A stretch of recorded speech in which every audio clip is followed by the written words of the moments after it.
the UK, where we are in power, Labour is delivering that change ourselves. Lisa Mandy there, setting out her stall and why she believes she should become the next Labour leader. Now, another prominent backbencher, formerly threw her hat in the ring, Jess Phillips, the MP for Birmingham and Yardley, said she is the person to take over from Jeremy Corbyn. She says the Labour Party needs to repair and get itself back into shape to win any future general election. But meanwhile, we're talking what's typically for his hat in the ring, has said he will not go for himself.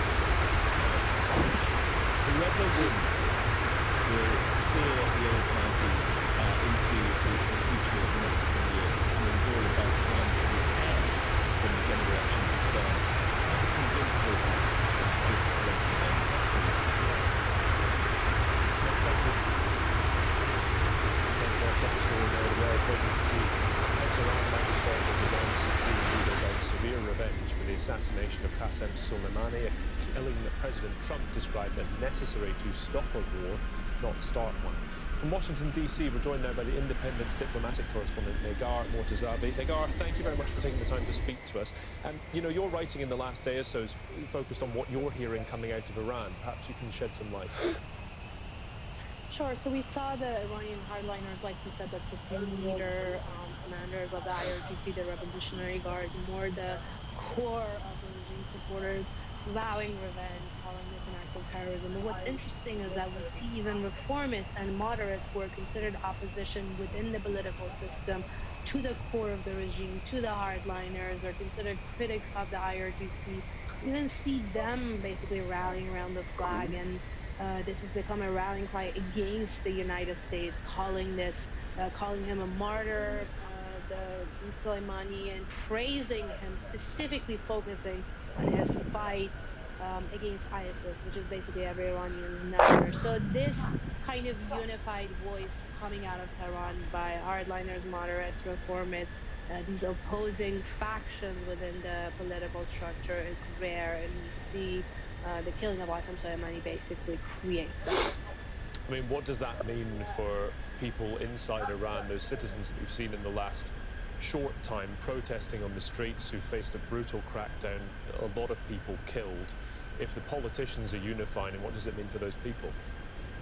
Well, it means more strength to the hardliners, exactly to the forces who crack down repression, who crack down any form of dissent.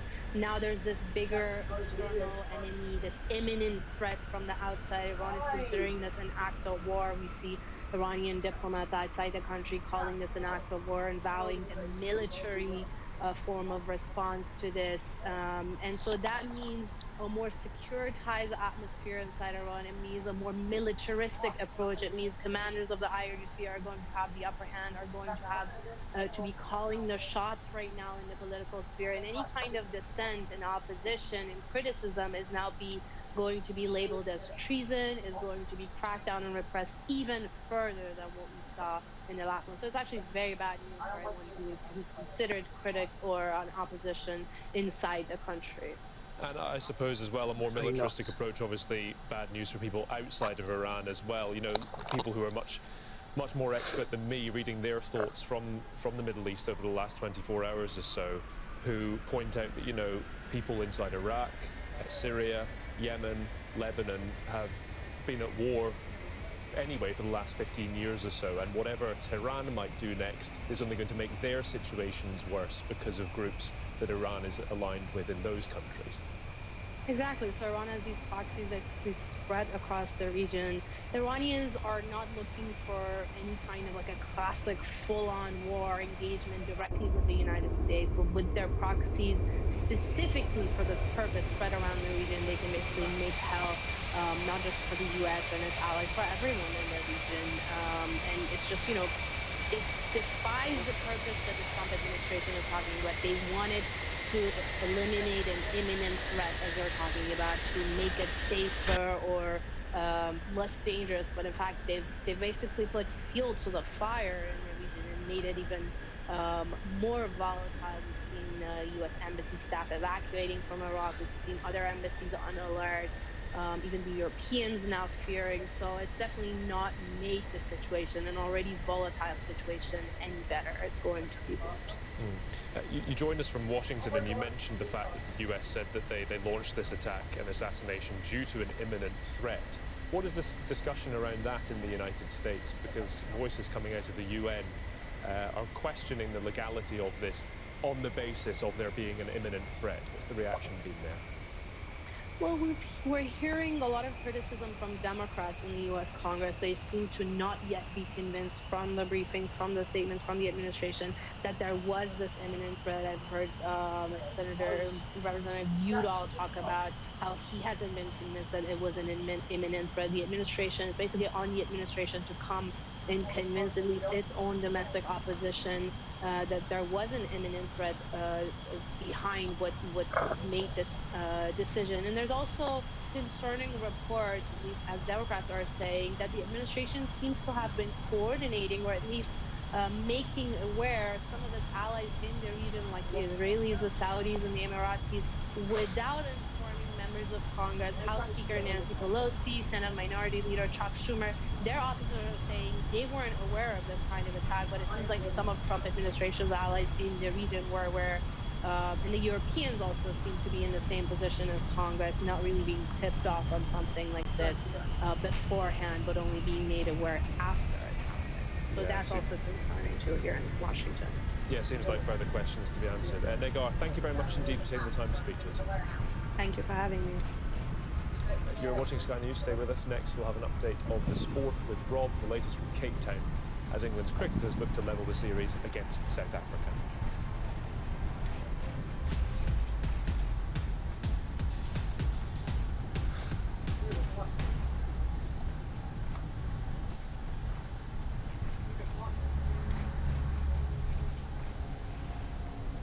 It is terrain which tells the story of Bordeaux's most famous export.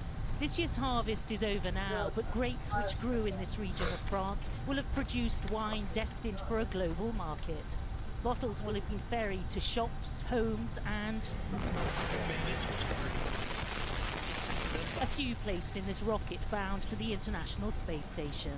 But have no fear about astronauts drinking on the job. The wine is strictly off limits, sent upwards in the name of science only. It was here at the Bordeaux Scientific Institute of Vine and Wine that the bottles were packed in special containers ready for the mission. 12 sent upwards for a year and 12 left to age on Earth for comparison. Researchers will study how space affects the wine's composition and flavour in the hope of gaining new insights for the food and drinks industry. At the beginning, we were not thinking this project was serious, but in fact we took this opportunity that considering the stay of the wine on this international station, it is a possibility of studying the impact of microgravity, of the solar radiation onto the evolution of the wine component. Winemaking is a complex process which uses both yeast and bacteria and involves chemical processes, making it good for space study according to the European startup behind the operation. The launch is the first of 6 space missions planned by the company, including sending vines to the ISS. The research could help inform efforts to breed hardier plants that adapt to climate change or fight off disease. When the 12 bottles are brought down from space after a year, they'll be tasted and analysed. Michelle Coven, Sky News, Bordeaux.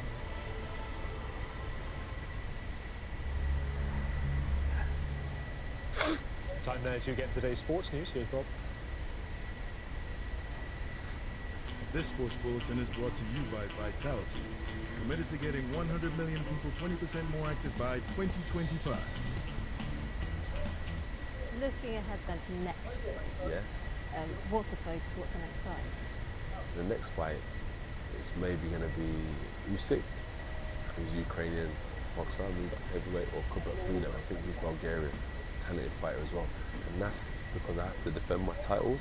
Boxing obviously a very dangerous sport. We saw what happened to Patrick Day. Such sad news. Yeah. You've got a son yourself. Yeah. Would you want him to get involved in the sport? Yeah. He could be better than me. That's what you want for your kids, right? You want them to be better than you. And I know the lessons it teaches you and the environment it puts you in the people it puts you around, and you learn really good skills. So I know how dangerous it is, but like Patrick, they may rest in peace. I'd rather something happen doing something you love than something happen doing something that you hate. You've lost a lot of weight yourself. Talk us through your kind of daily diet. When I'm training, sometimes I'll train on an empty stomach, then I'll come back and eat again, train, have something after training, then eat again in the evening. So it's probably 4 times a day. Do you ever cheat and have burger and chips? Always, of course. I deserve that, at least. I love brownies and ice cream and stuff like that. In your kind of downtime, what do you do? Stuff like this. Well, that's fun. Like How about chess? I heard you play chess, is that true? I was banging out chess in New York. We were playing for like 5 days straight. But what do I do in my downtime? Honestly, a little bit of sauna steam. Computer games? Sometimes FIFA. I play as well. I'm a proper player as well when I play. Everyone wants to run their team. I think Watford do, don't they? Isn't that your... Do you support Watford? Yeah, Watford's my team. But I play at Christmas a lot for the boys because it's my time off. But I love playing football. That was my first passion for sport. And what do you make of Watford at the moment? Because they're right at the bottom of the Premier League table, aren't they? You know what it is? It's football. You're up and down, man. It's just a season. So if it ain't good this season, they'll get it right the next season. Speaking of football, this year we've really sadly seen lots of racist incidents. What do you make of that? People like Raheem Sterling speaking out. He's doing a great job. I think it's not important to just talk about racism. I think we have to look at the person that's making it an issue and just understand what drives them to be racist. Oh, come on. Where they've learned certain piece of information. Have you ever experienced racism in boxing? Nah. I always say I think they're too scared. I think they're smarter than that. So how did you get into boxing in the first place then? So I grew up in Watford. I got in trouble. So I was on tag, so I was bored. I started chilling with Benga. I had to be home every day at 8 o'clock for like 14 months. Benga was boxing, and I was like, yeah, I could do this. How many fights do you think you've got left in you? Maybe like 14, 15. Take me to 35, 40 fights maybe. How do you reflect on the last 12 months? I mean, it's job done really, wasn't it? Yeah, I think 2 parts really. There's the European Championship qualifiers, and then there's the Nations League, which nestled in the middle. So if I looked at the Nations League from the start of the competition, which you have to really, what was our objective? Our objective then was to get to the semi-finals, which, given the quality of the group we were in, was really pleasing. Really good performances. Croatia. You can't do this in a real aeroplane. Both games, and away in Spain in particular. And then we had this long 6-month wait for the semi-finals, and then the really strange build-up with the Champions League finals 3 days before, and the Europa League final just before that. So it was a really unique situation, but right through that competition, really good quality of games. We learned more about our team in those moments than we did in the rest of the year, really. So we were pleased to have got to there, but then of course when you're in the semi-final you want more, and we didn't play well enough on the night. So Committed to getting 100 million people 20% more active by 2025. Thanks for that. Let's have a look at the weather.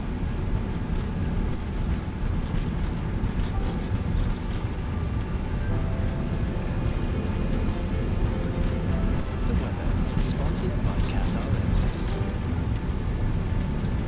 Looking like a lot of cloud again tomorrow, with outbreaks of rain over northern Scotland. Before that, it will be mostly cloudy to end this afternoon, some generally light and very patchy rain in the north and west.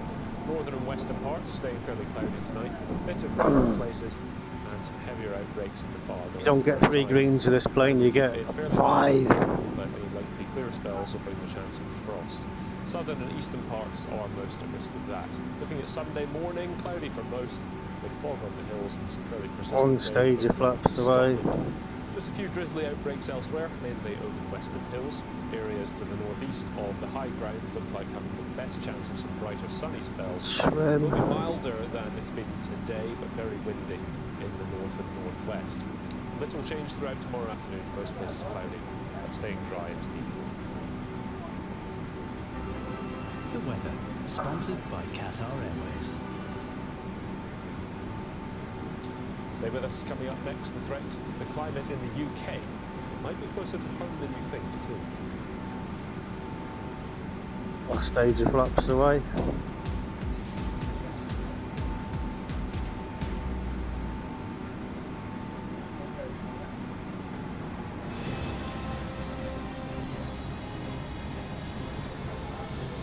Right.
Welcome back. Reminder of the top stories this hour here on Sky News.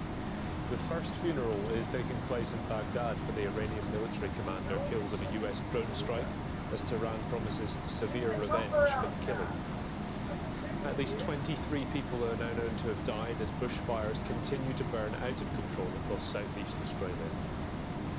Two new names have joined the race to replace Jeremy Corbyn as leader of the Labour Party, with prominent backbenchers Jess Phillips and Lisa Nandy calling to win back trust in the party's former heartlands.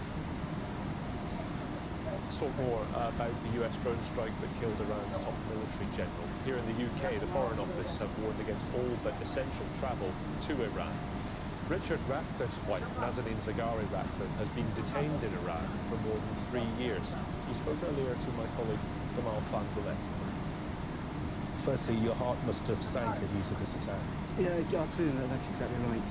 We woke up yesterday morning to hear the news like everyone else, and obviously with rather more vested concerns, it felt a lot closer. I spoke to Nazanin this morning from prison, and certainly around the world deeply worried as to what's happening. These events obviously are very ominous if you're sitting in Tehran. We'll see what happens and how the future holds. I think this was unexpected and it was big, and it's obviously very worrying for everyone caught in the middle. you said you spoke to your wife. Can you share what you said to her and what she said to you? Yeah, so a very short phone call. She just asked to check if it was real. She then also talked about how shocked and worried she was, that they all were. She updated there'd been some progress on one of the hunger strikes.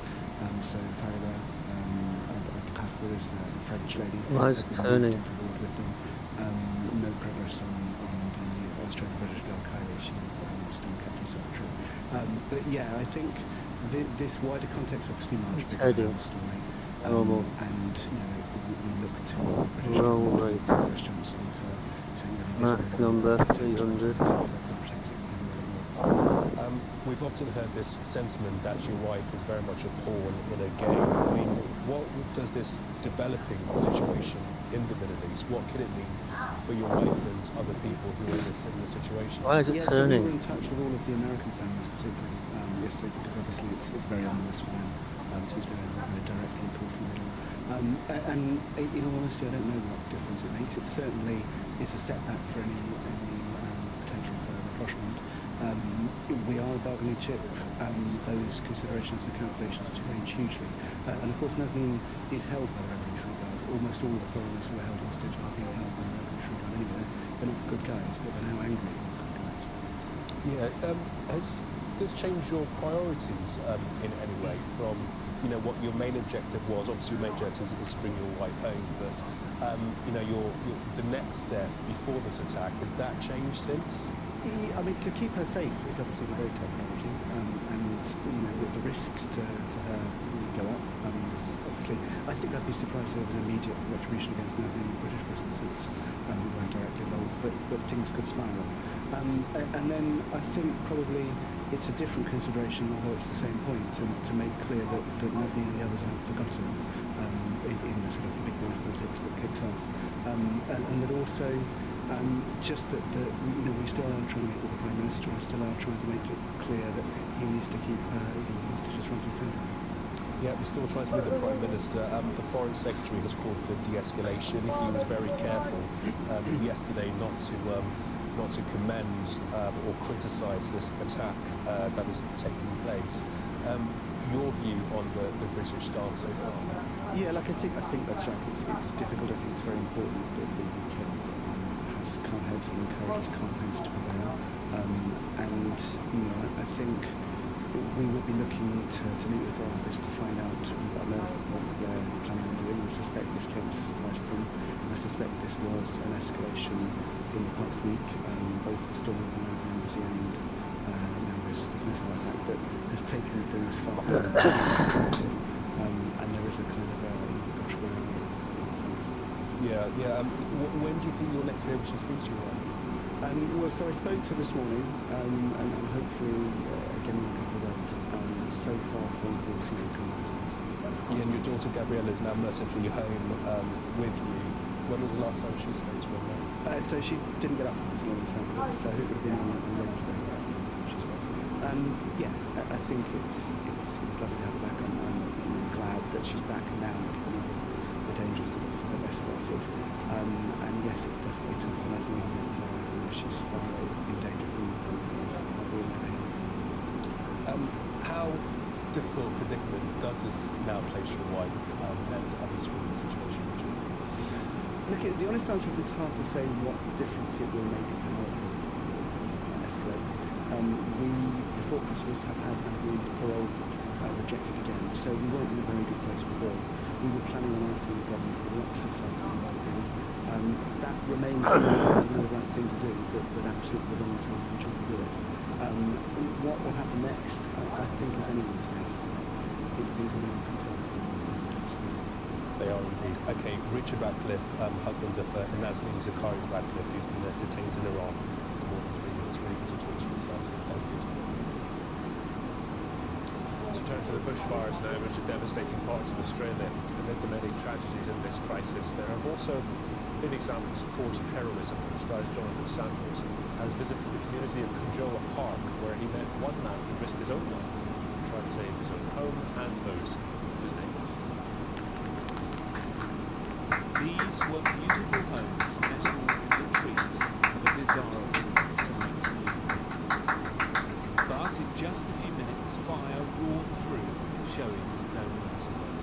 was a beautiful spot here. Yeah, look, man, it was. Unlike most, Mark Walker didn't flee. He risked his own life to protect as many of his neighbours' homes. Flee! Do you regret staying? Yeah, I regret staying.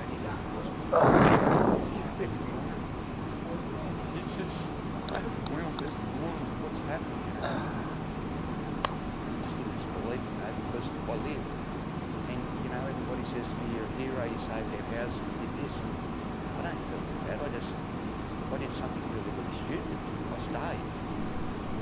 Robert has lived here for 35 years. He left, but his home is still standing because of Mark. What do you think of this? Good neighbour. Sorry, but yeah. Good neighbour. 1 hour 24. As residents return in disbelief, they soon realise nothing can be salvaged. Scores of homes were destroyed, and with more communities in the line of fire, Mark's message is simple. Go. Just get in the car and go. Just go. You know it's coming. This is what's coming. It's just, this is it. And there is no escaping it. If you're somewhere, unless you're standing here in the middle of the road, where there's nothing around you for 100 metres, you're totally vulnerable. Homes can of course be rebuilt, but the real tragedy is 2 people died here. One was a parish councillor, killed in the neighbourhood he'd dedicated so much of his spare time trying to improve. Driver Sandwich reporting. Now, you might have heard about the impact the world's rainforests have on filtering carbon and helping to control our climate. Did you know that the UK has a somewhat smaller scale example of its own? Peatlands and bogs also play a key role in carbon reduction. The problem is, though, such areas are dwindling, and for years peat has been mined to go into gardening products. That now can have a lasting impact on the UK's climate targets. Sky's correspondent Katrina Vitozzi explains. In Cumbria, close to the Scottish border, this is Britain's secret weapon in the climate change fight. These peatlands, with their mosses and their grasses, play a vital role in filtering carbon from the air. There are equivalent of rainforests in the UK or in the temperate climate. They cover about 3% of the world's surface, but in that 3% they actually cover, they contain more carbon than all the habitats put together. But for years, peat has been dug up, used as compost and sold to gardeners and farmers, both amateur and professional. And once it's gone, peat's carbon storage properties are lost. These sites took an awful long time. They took 10,000 years to form. I mean, we've lost probably about 95% of our peatlands to forestry, agriculture, burning, grazing, and extraction, commercial extraction of horticulture. 10 years ago, the Department for the Environment set a target that by 2020, peat would no longer be used in garden products for amateur gardeners, so things like compost that you can buy at the garden centre. And it had hoped that industry would be well on the way to phasing out the use of peat as well. But those targets were voluntary, and they've been missed. We found peat-based compost still on the shelves of major garden centres, and in the medium that plants were grown in. B&Q told us we are moving away from peat in our products. We also sell peat-free compost at more competitive prices than other composts, whilst Dobbies said we are committed to being peat-free in 2021. But they admitted even their reformulated compost contains 30% peat. For many, the industry is simply not moving fast enough. We need to really decide whether to be banned, or let's see it being banned. Here in the Lake District, Simon Bland is making peat-free compost. It's a mix of local bracken and wool from Simon's sheep. But it is more expensive to make than simply digging up peat. So there are slimmer profits for producers and less financial incentives for industry's biggest players. It's getting driven by the big companies that are supplying the material. But you know, the garden centres, they're buying all these different things for the public to buy. The garden centres should be taking more responsibility.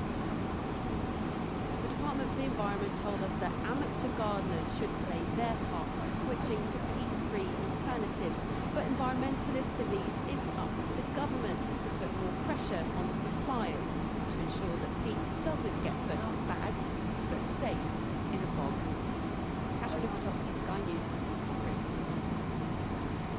Stay with us here on Sky News Next. We'll bring you the sport with Rob, and he'll have the latest from today's FA Cup matches, plus more wickets falling in the second test between England and South Africa in Cape Town.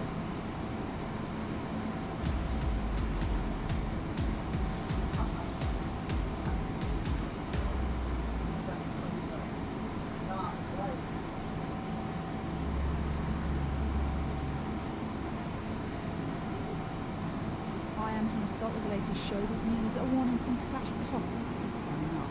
Netflix's The Crown and HBO's Succession are battling it out to be named Best Television Series Drama at Sunday's 77th Golden Globe Awards.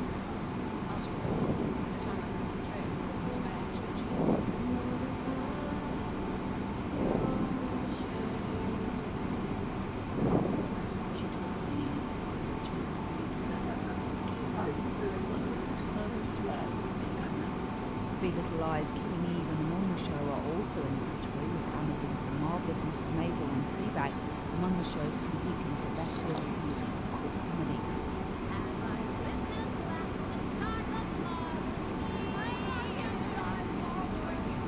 This year's show is dominated by streaming giants. Netflix leads the pack with 17 TV nominations overall, followed closely by HBO with 15.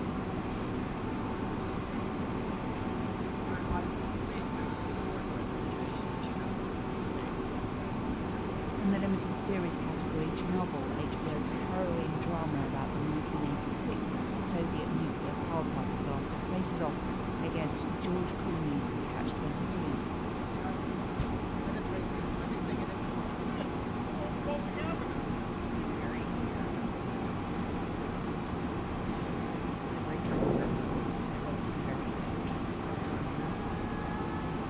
In film, Divorce Portrait, Marriage Story is nominated in 6 categories, including Best Picture, Drama, and acting nods for its 2 leads, Adam Driver and Scarlett Johansson. Martin Scorsese's The Irishman is nominated in 5 categories, including Best Director for Scorsese and supporting acting nods for Al Pacino and Joe Pesci.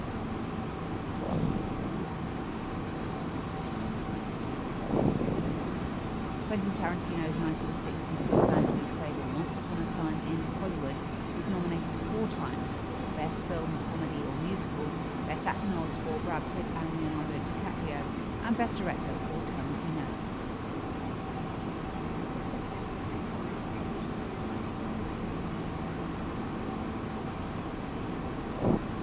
Welcome back. Let's catch up with today's sport. Thanks, Tom. Good afternoon. The latest scores from the FA Cup third round in just a moment. But first, South Africa have closed day 2 of the second test against England, 54 runs behind after losing 8 first innings wickets in Cape Town. England added just 7 to their overnight total. They made 269 and then struck early with the ball. Debutant Peter Malan, the first South African wicket to fall, he made just 5, caught by Joe Root off the bowling of Stuart Broad. Tobias Hamza was the next to go. He also made 5, another wicket for Broad. A brilliant catch from Ben Stokes. That made it 38 for 2. Superb from Stokes, and he wasn't finished for the day by any means. Just 2 more on the board when England struck again. South African captain Faf du Plessis went for 1, 40 for 3 at that point. A first wicket for Jimmy Anderson. Then came a partnership of 117 for the 4th wicket before Dean Elgar, who made 88, went for a big shot off Dominic Bess. He was caught by the captain, Joe Root. Talking of big shots, Quinton de Kock made a quick fire 20 before he went for 1 off Sam Curran. Jimmy Anderson took the catch. And Curran didn't have to wait long for his 2nd wicket. Another Ben Stokes catch. Rassie van der Dusen gone after making 68. And before the close of play, England struck twice with the new ball. First, another catch from Stoke. Anderson the bowler again. And with the final delivery of the day, Anderson had his 3rd wicket. Big appeal for LBW. It was actually a massive inside edge by Keshav Maharaj. Dominic Sibley took the catch. 2:15 for 8 South African close on. Reaction on Sky Sports Cricket. It's a busy day of FA Cup third round action. Burnley already safely through to the 4th round. Newcastle have been taken to a replay by League One side Rochdale.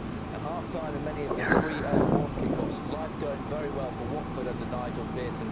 They've already taken 10 Premier League points since he took charge, and they're already out of sight against His neck of carrying the lake there. With his first Watford goal on his first start for the club. 2 minutes later, they had another through Nathaniel Shalabar, and on 34 minutes, Roberto Pereira made it 3-0.